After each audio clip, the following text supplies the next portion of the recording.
Salut, Dominique de Doctao, avec Winston, un chien à vendre, un beau bon pas cher, puis non, c'est pas vrai, c'est le chien à ma coloc. Donc, je vais faire une petite démo avec lui par rapport à la porte d'entrée, que ce soit la porte dehors, la porte en arrière, aussi la porte patio. Souvent, vu qu'on a une cour clôturée, on a tendance à juste ouvrir la porte quand il y a demande, puis il part courir, il fait ses besoins, il rentre.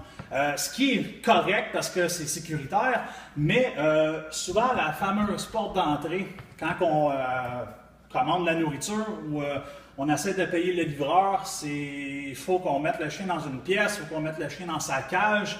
Le chien est trop énervé quand il la visite. En quelque part, c'est notre visite, c'est notre maison. Ce que je veux arriver, c'est que je veux que le chien comprenne que même si j'ouvre la porte, il doit attendre ma permission. Pourquoi je veux faire ça? Parce que je ne veux pas qu'à chaque fois que la porte est mal fermée, le chien il se sauve.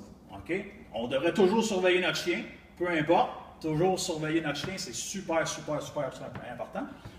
Donc, ce que je veux montrer au chien, je veux qu'il comprenne que c'est super le fun, mais il faut que tu travailles pour avoir quelque chose. Comme vous et moi, on travaille pour avoir notre argent, pour avoir la maison, pour manger.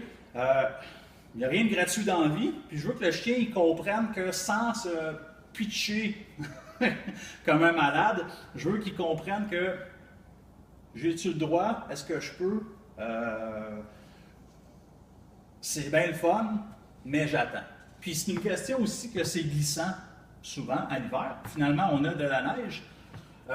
Je veux quand même que c'est pas grave si je sors avant le chien ou si le chien sort avant moi. Je veux pas qu'il tire en laisse. Je veux pas qu'il... je perds mon français. Je veux pas qu'il rush dehors. Je veux juste que ça se fasse en calme. On veut travailler un état d'esprit aussi. Donc, ce que je peux faire, c'est que je peux lui dire un petit mot qui veut dire « vas-y ». OK. Puis rendu ici, je peux le faire asseoir, assis. Ouais. Fermer ma porte, barrer ma porte, sans avoir à me faire tirer parce que le chien veut un chat. Et là, on dit non.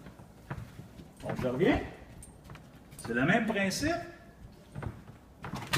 Non. Même si je parle, je ne l'ai pas dit encore. Good. Je vais aller leur flatter. Bon chien. Non. Je peux bloquer. Je n'ai pas à être off à rien. Si je manque mon, mon timing, mais je recommence. Bon chien. Puis je peux le laisser aller. OK. C'est ça. Good. Winston bien. Ouais. Bon chien. Fait que le chien est plus engagé à moi. C'est plus sécuritaire. Je n'ai pas à stresser parce que le chien va se sauver. Puis ça peut peut-être sauver une vie parce qu'il y a une vue là-bas. Puis s'il y a un autre qui passe, hein, c'est pas évident.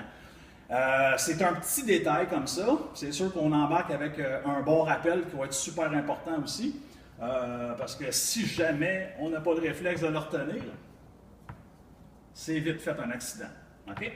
Donc, c'est un petit truc comme ça. Ça peut sauver des vies, ça peut sauver du stress. Bonne pratique, bonne journée.